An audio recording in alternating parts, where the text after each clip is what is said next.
G'day, this video profiles the Ramshorn track which runs between Limestone Road and the Ramshorn, which is a big monolithic rock feature within the Limestone Creek area and just south of Mt Cobberas. The track is rated as a double diamond track, which means it's meant to be the most extreme four-wheel drive track.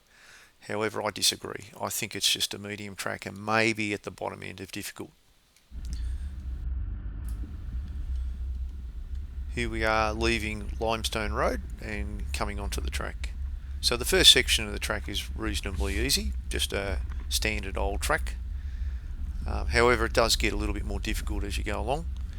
I would recommend that you would undertake this track with a minimum lift of 2 inches, mainly because there are some difficult sections of the track which you need to negotiate. And for instance, on the day we did it, one of our vehicles, an IFS vehicle, a 2-inch lift, still managed to knock around his side rails. The first section of the track is reasonably flat. You can see though that it's fairly rutted and eroded in some sections, so you do need to be a little bit careful. But overall it's fairly easy to get through. There's some yards on the way.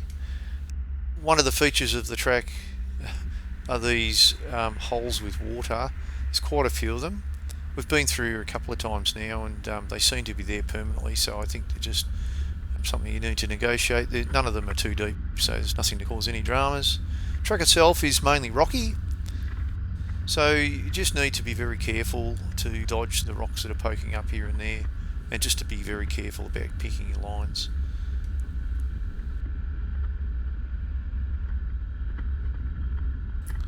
We always run lower tyre pressures on these tracks, mainly because it's really comfy, but also gives you better traction scrambling over rocky bits and pieces. So on our 80 series, we run 21 PSI on the front wheels and 23 in the back.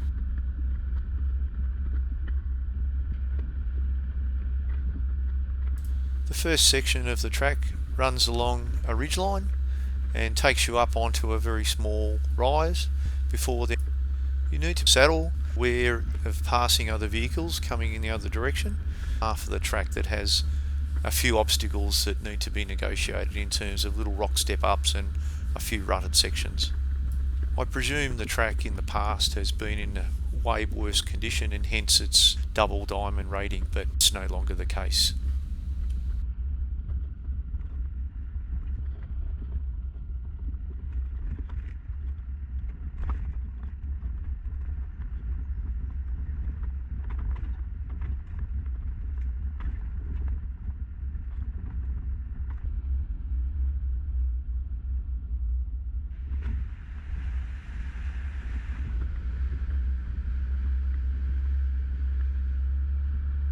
You need to be aware that it can be quite difficult passing vehicles coming the other direction in some parts of the track, particularly where the track may be off camber and very narrow.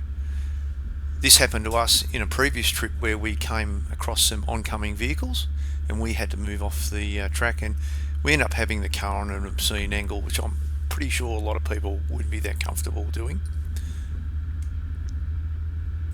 So as you drive along, it just pays to keep in your mind where the last passing opportunity might have been, so you can always back up and maybe pull off the road in a safe location.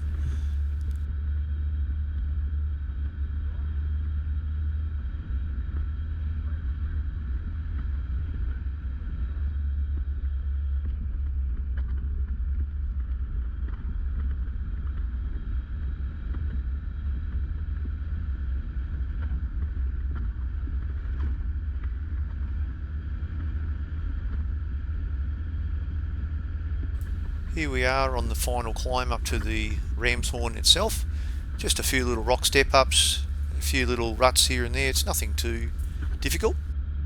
You can see the track's off camber and eroded in a few spots, but certainly nothing that should trip anyone over. It's definitely worth the drive into this location. Here we are on the final approach up to the car park. It's only a small car park, probably 8 to 9 vehicles would make it fairly tight, so big groups probably wouldn't fit in there. Once you're up at the car park, it's only about a 5 to 10 minute walk up to the top of the Ramshorn. Involves a little bit of rock scrambling and a little bit of climbing here and there, but the effort is well worth it, and I think that most people would be able to get to the top of the Ramshorn itself. Ramshorn's a great place just to chill out and sit there for a while and enjoy the view. We spent a lot of time up there just with the binos checking out the surrounding landscape. It's absolutely sensational.